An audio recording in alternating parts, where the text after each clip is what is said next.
So sometimes we start with a joke.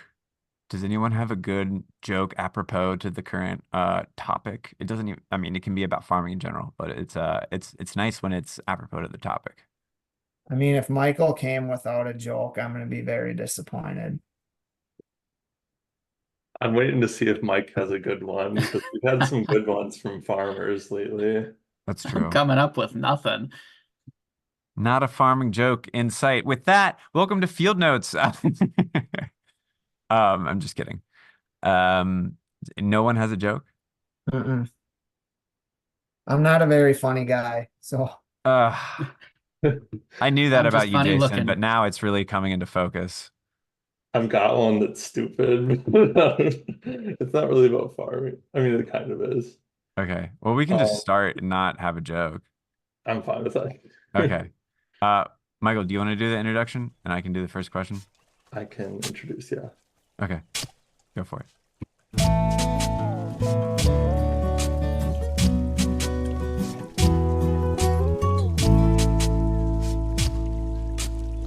Welcome to Field Notes. Today we are talking grazing dairy heifers in Wisconsin with Jason Cavadini, who is the state grazing specialist for Wisconsin with UW Extension, and Mike Redetzke, a farmer by Colby, Wisconsin, running a custom dairy heifer raising and multifaceted operation.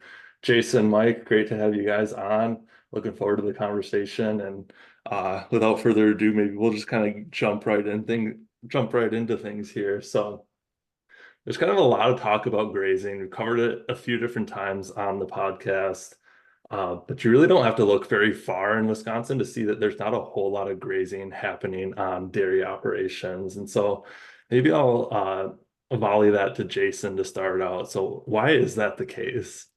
that is a very good question.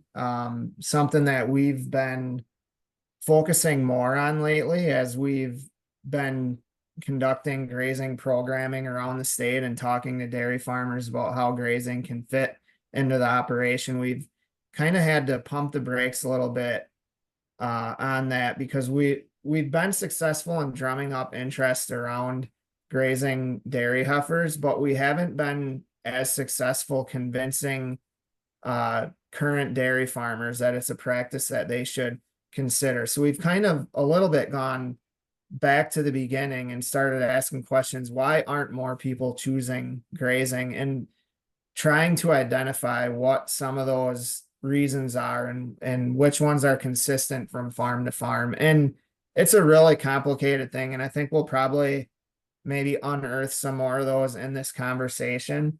But a couple of the biggest reasons are number one, the dairy industry as a whole, for several decades now, really became ultra focused on efficiency, especially feeding efficiency.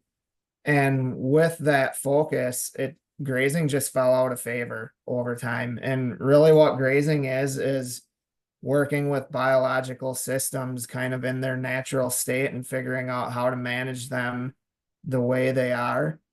And as we all know, in agriculture and a biological system, there's just so many things that are out of our control.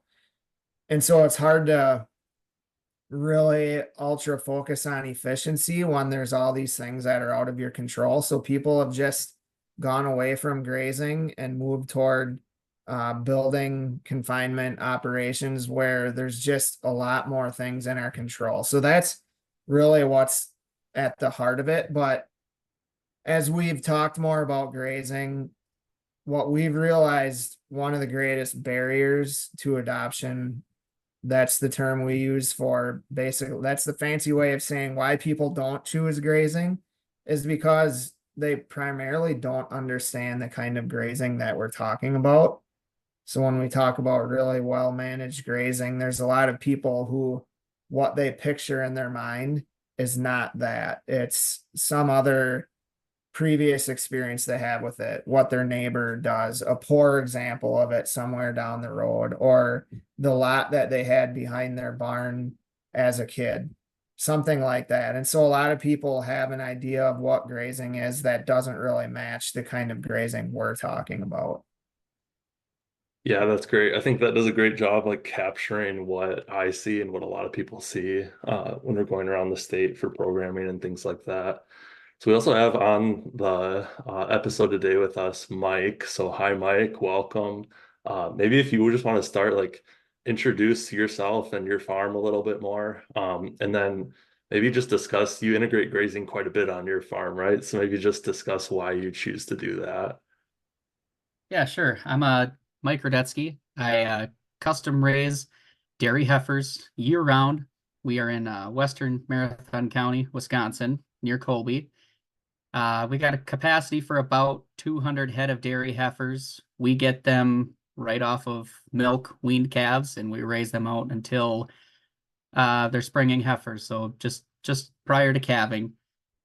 And yeah, like I said, year round, we're raising for conventional dairies, so they are calving year round. They're not seasonally calving, so that brings a couple of challenges to grazing that we have had to navigate. But we also do some direct market beef. I got about 12 cows so far. I've been able to sell all of that direct to market, mostly by word of mouth. We do have a Facebook page, Peaceful Creek Acres is our farm name. We do pasture-raised poultry, pastured eggs. We're going to get into some pastured pork this year, so just a little dabbling into everything. Now, the question of why do I choose to graze? That really has, the answer to that has two answers to that question in my book. The first is really just personal conviction. I feel that very deeply about conserving the land that we've been given so that it's here for future generations, taking good care of it. And managed grazing is the gold standard as far as conservation is concerned. The second answer to that question on my farm is completely economic. I'm a real numbers nerd. I live in spreadsheets. I love them. I track everything that has to do with money on my farm to try and make a profit. So it just makes sense. And I did not grow up on a grazing farm. I've been farming all of my life except for 3 months. For 3 months, I took a job on an over-the-road stainless steel welding crew, and I hated it. My brother jokes that farming is an incurable disease, and well, I've got it. So welded for 3 months, got back into farming, and my first exposure, I guess, to managed grazing, and the only experience that I had with it when I started farming on my own was 3 days of doing relief chores for my brother-in-law, who is a longtime grazer, like 10 to 15 years, milks cows, raises heifers, grass-based grazing dairy farm. And just being that I'm a number nut and I saw the animals out, you know, harvesting to feed themselves, like it just makes sense. You're These are all of the passes, if you will, that the heifers are doing themselves. They're cutting the hay, chopping the hay, hauling the hay home, putting it in the bag, unloading it out of the bag with the skid steer to load it into the TMR mixer to feed it to them. Then they eat it, they poop it out. You take the skid steer again and you push that manure into the manure pit, and then you pay the custom guy to come and pump the manure pit out. Like, you cut all of that out just by putting the animals out on the grass, and they do all of that themselves. I think that about covers it. Yeah, that's a pretty convincing argument to me. So that's a lot of steps that you're skipping for sure. And you're a numbers guy, and it immediately makes me think of the fact that raising dairy heifers is one of the highest costs that dairy production has in Wisconsin, because they're not giving you anything back in that moment. It's the future of your dairy production, but at that moment, they're not making you any money. And especially from kind of the feed aspect of it, the high cost of that feed. And so maybe this is more a question you for Jason initially, because with your statewide perspective, is how are farms in Wisconsin adapting to this high cost of feed and this high cost of raising dairy heifers in the moment?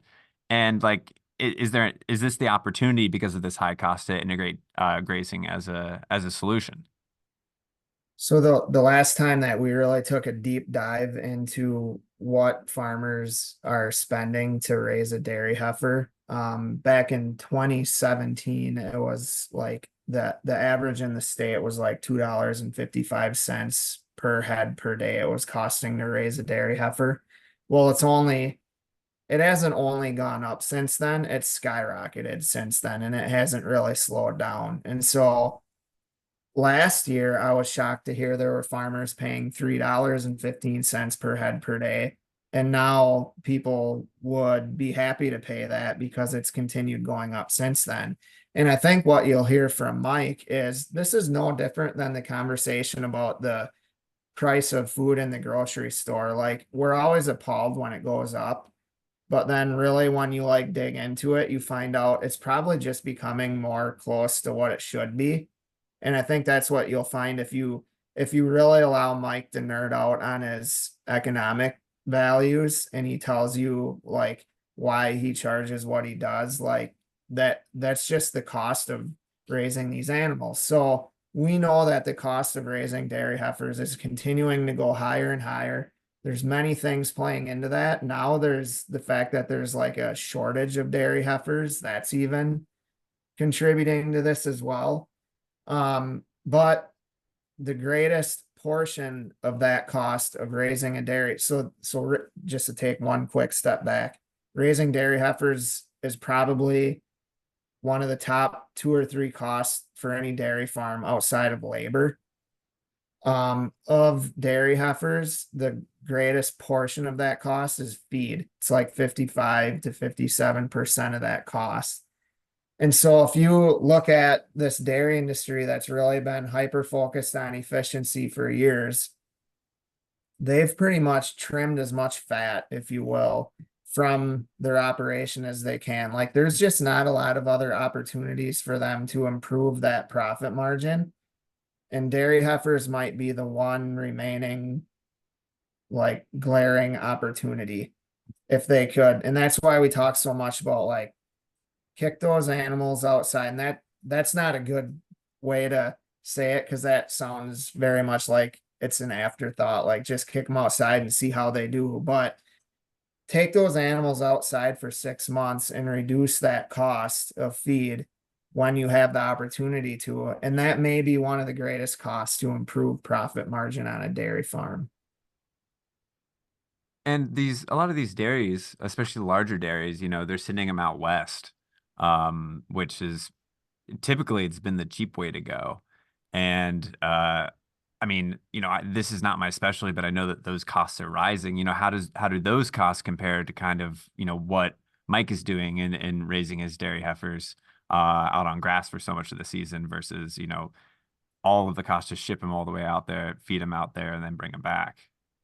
Well, I'm going to let Mike chime in on that more than me, but the thing I'll say from my perspective is even if the cost is equal, if Mike raises heifers for the same that I would have to pay if I sent them out west, there's still reason to consider that because they're raised here.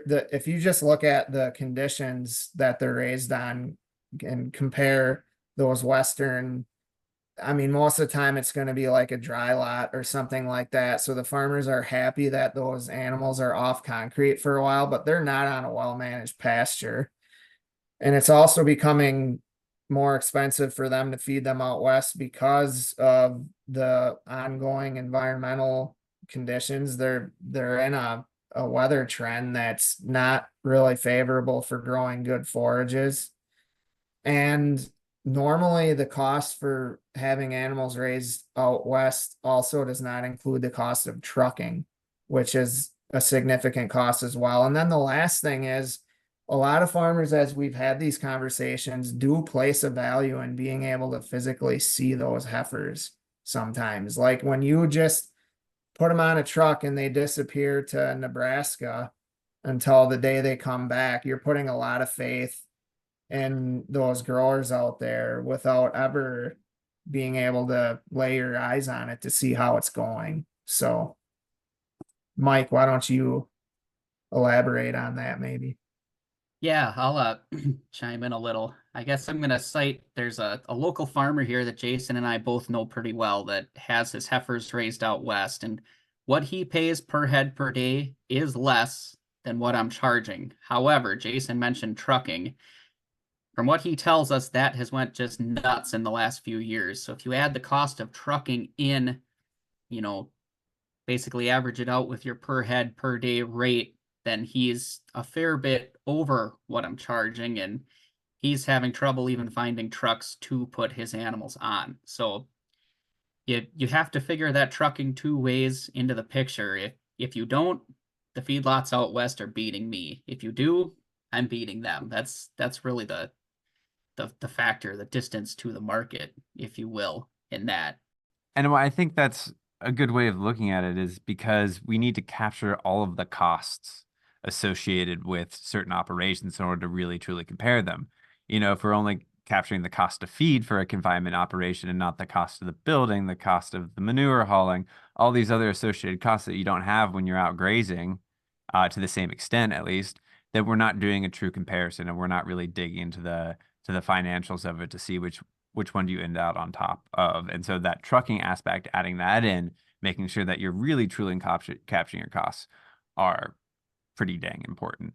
Well, and I Yeah. would just like to add that when all we do is talk about grazing dairy heifers as a cost savings opportunity, then that the conversation falls a little bit short because there's a lot more to it than that. As we've had conversations with nutritionists and dairy farmers, we've learned that longevity is a value that really wasn't as much on my radar before these conversations as it is now. Like these farmers, one of the issues is the color rate and just how fast those animals are turning over. And so there's a value for longevity. So and there's a lot of other things as well, but my point is the cost savings for a farmer to consider putting heifers on pasture for a part of the year. That's a real conversation, but it's not the only conversation.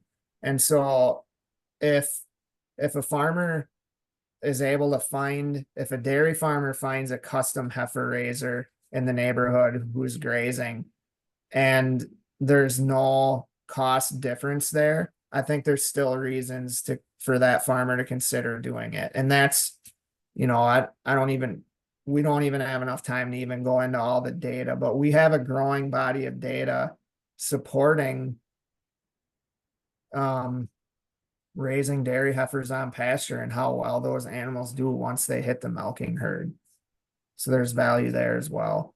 Said, like I said, I'm raising for 2 conventional dairies, so that was a big plus for them. When I mentioned grazing, they had some concerns for performance, so I've done a lot of data collection as far as tracking rate of gains to make sure we're doing what we need to do, hitting the performance standards that they have set out for me, what they expect of their heifers, and they're pretty high. Like the growth recommendations for a Holstein heifer are 1.8 to 2 pounds per head per day. And they're bringing me a calf that's off milk at 2 months old at about 200 pounds, and they want her bred at 13 months to 13 and a half months old at 850. So I've only got 11 months to put that 650 pounds on her. I got to get 1.97, like top of the growth recommendations for that animal. And we are able to do that in our managed grazing system we do a little supplementation in the younger animals to hit those growth goals. The bred heifers, put them out on grass. They do great.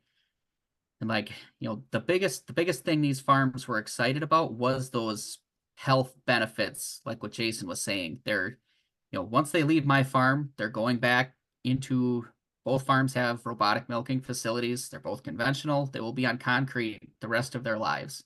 So we don't have any hoof rot problems when we're outside, which comes from, lesions on their feet, gets infected. No problems with that when we're on grass. The biggest thing that I see is traction related issues. Just animals on concrete, they'll slip, they'll fall. Most of them, they're heifers, they're kids, they can handle a lot more than we can, but still sometimes they'll pull a muscle, tear a ligament or something. And there's no traction related issues when we're outside. Another big thing was corkscrewing on the front feet. They get that from having to push at the headlocks to reach the feed.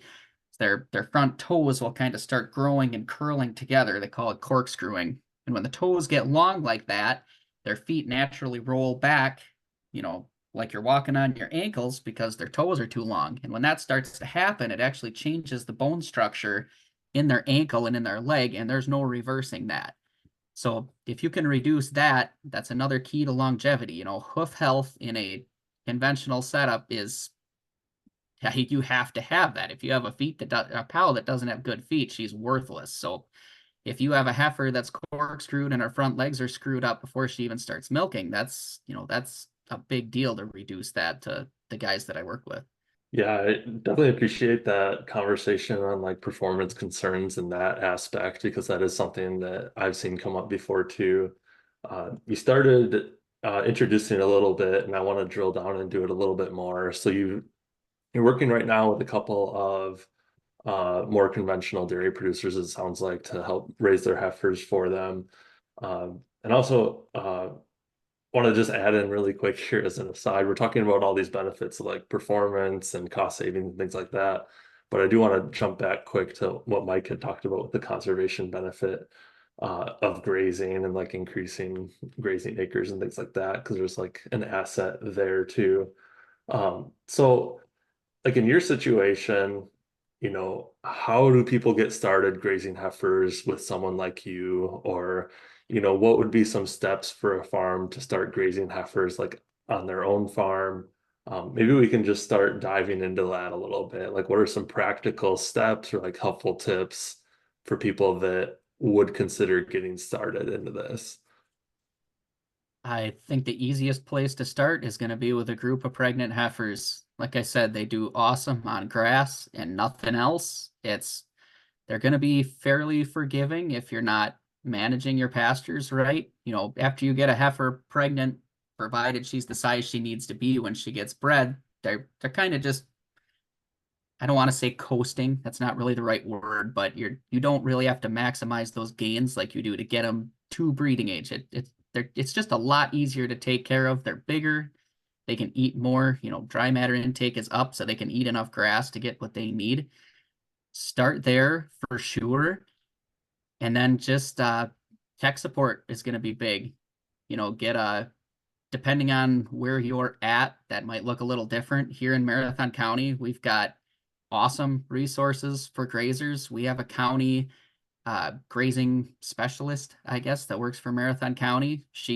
I work with her quite often. We are expanding our fence and doing that with her in the planning phases and stuff, So surrounding yourself with people like that, or it may be NRCS in your county, but just get someone that can be out there, help you get started, show you what you need to do if you've never done it before. And start with a group of bred heifers and you'll be fine. I think it's great advice. And one thing that I've heard from, folks, especially younger people that maybe aren't from that area where they're trying to set up a grazing operation, they see, dairy heifers as a potential way to go, is like kind of establishing that relationship with the dairy. And maybe not convincing is not the right word to use, but how do you go about working with the dairy to be like, grazing is an option. It's what I think we should do. And, how do you kind of manage that relationship to allow you to do what you want to do, which is graze dairy heifers? The most important thing you said there is relationship. And I think that's one point that we can't emphasize enough is this resource, or whatever you want to call it, these animals are like the most critical part of these operations. And so we have to understand that this isn't just a simple like plug and play type of thing. We can't just like have a conversation with a farmer for the first time and expect that farmer to send us some of their most prized possessions, and for us to, them to completely trust that we're going to take care of them and everything's going to come out okay. Like, there's a lot of conversations that need to be had first. And maybe even before the conversation turns to grazing dairy heifers, it needs to just be building a relationship and trust and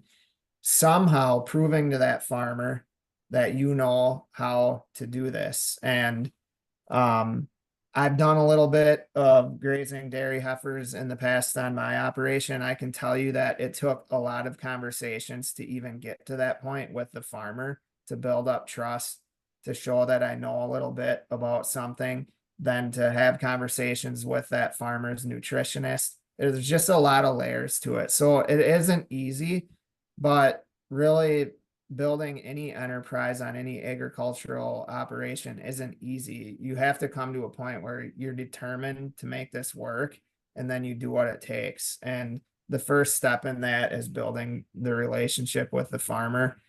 And then the other thing Mike said that I just hands down can't emphasize enough is the technical support.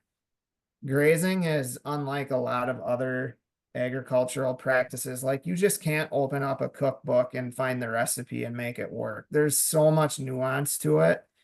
And if you look at the pockets of Wisconsin that have the most successful grazing, it's very closely correlated to where the best technical support exists. And wherever there's good support, there's more successful grazing. And so that's going to be a major component of it as well.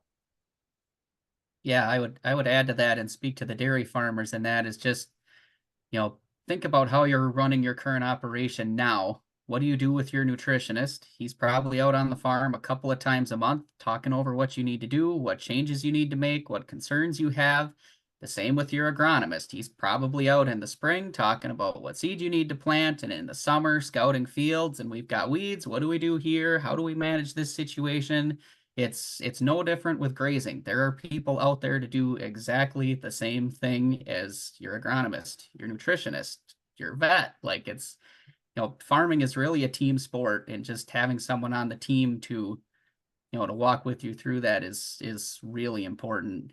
And I want to add, like what Jason was saying with the relationships, if you were a guy wanting to do this custom and just trying to convince a farmer to let you graze his heifers, just, laying out, like I said, those performance standards, that this is what that farmer expects of you. You as the custom, your service provider, whatever you want to call yourself, you have to be able to gather data to make sure that you're meeting those standards and be transparent with that, which in my case, all of my personal cattle records or whatever is all on a Google spreadsheet, and it's shared to my farmers. They can look at it as much or as little as they want. What that animal weighed when it got here. I weighed it at this age and it was this weight, and this was our rate of gain on it. And we did this and that and the other thing to it when we vaccinated them, when they were bred, and, just being very transparent with all of that. And at the same time, and I know this is, I don't know if it's a pill that's hard to swallow is the right term, but you as the custom service provider have to be able to assume some risk. If you say you're going to meet these standards and you don't, there needs to be a plan there. If you're going to take this group of heifers for the summer and you're going to put this much weight on it and you didn't even get the ball in the ballpark, you need to be on the hook a little bit. And it's, as a farmer myself, when someone else is willing to assume some risk and some responsibility, that really goes a long ways, because usually the farmer is at the bottom of the totem pole there. All of the risk gets kicked down, and the farmer carries most of it in most situations. So that's, if you're confident in yourself that you can do what you say you're going to do and you have the people around you to make that happen, I don't see any reason that shouldn't be in the agreement that you would have with a farmer, that if you don't meet his performance standards, granted, as long as they're reasonable standards, if he wants you to put 3 pounds a day on his dairy heifers, that's not going to work. But I think that would go a long ways. And that's where I think this all comes back down to where we started the conversation about people's understanding of what we're talking about when we say grazing. When we're talking about well-managed grazing, it's different than a lot of what you see out there. When you see a very well managed grazing operation, it stands out to you as being exceptional.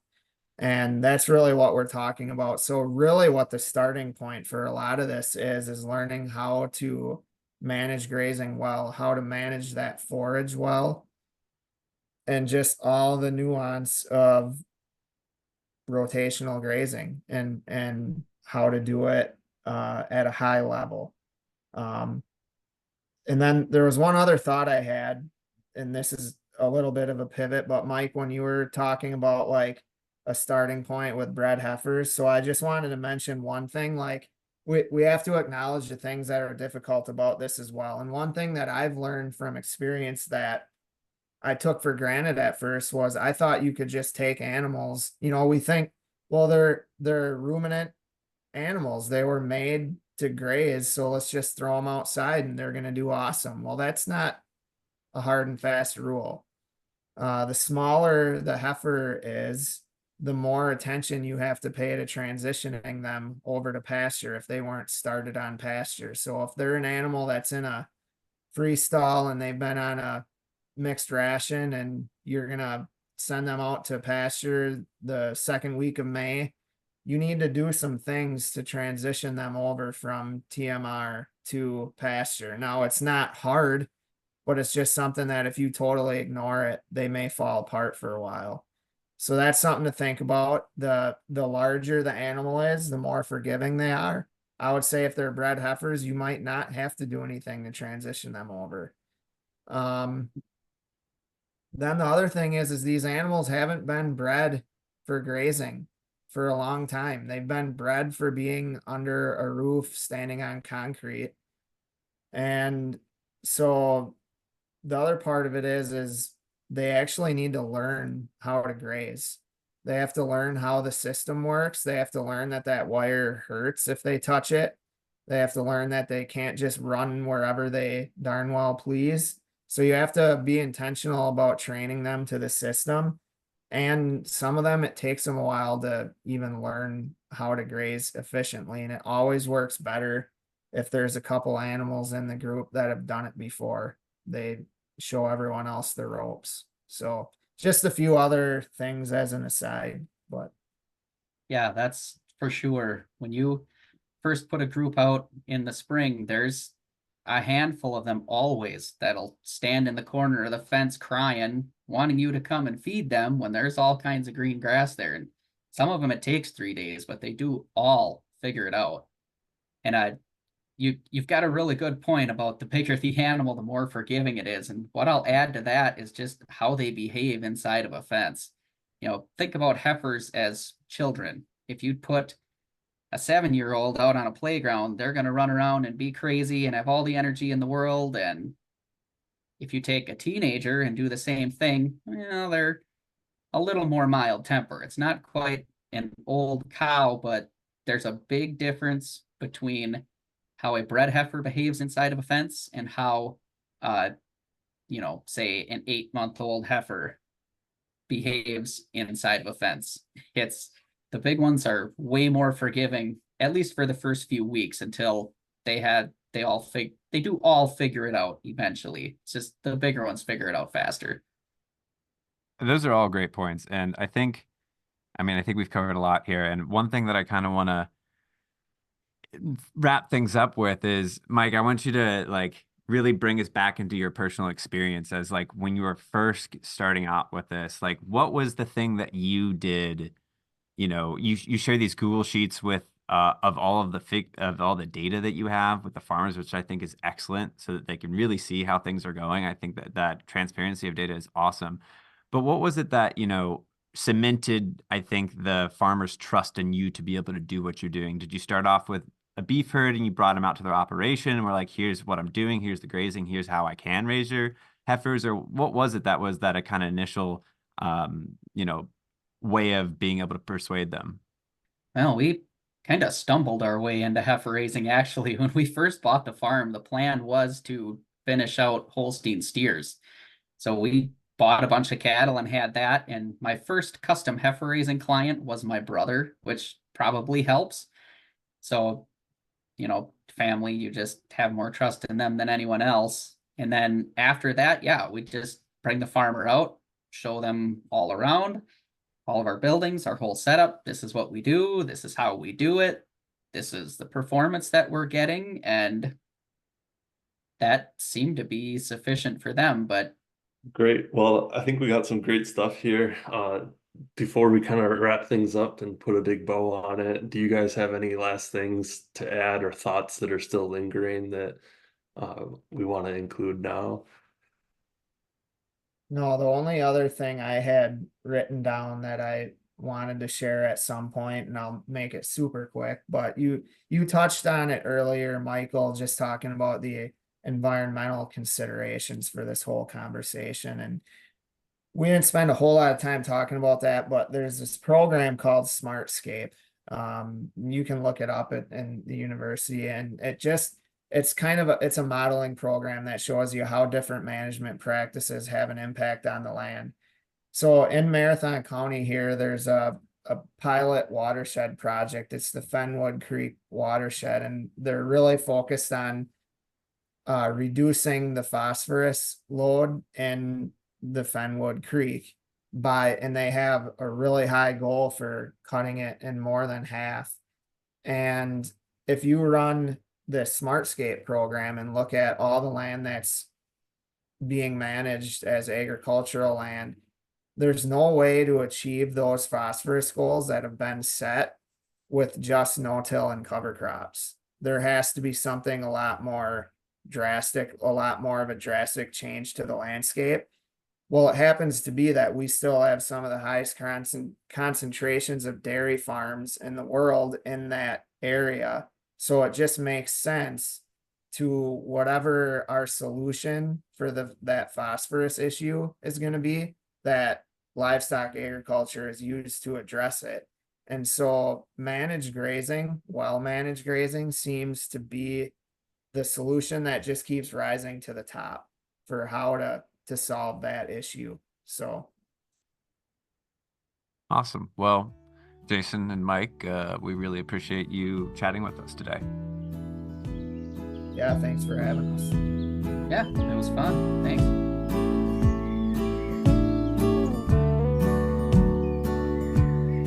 Thanks for listening. This has been Field Notes from UW-Madison Extension. My name is Will Fulwider, Regional Crops Educator for Dane Dodge Counties. And I was joined by my co-host Michael Geissinger, Outreach Specialist in Northwest Wisconsin for the Nutrient Pest Management Program of UW-Madison. A big thank you to Joe Ryan for creating our theme music and to Abby Wilkie-Maki for our logo.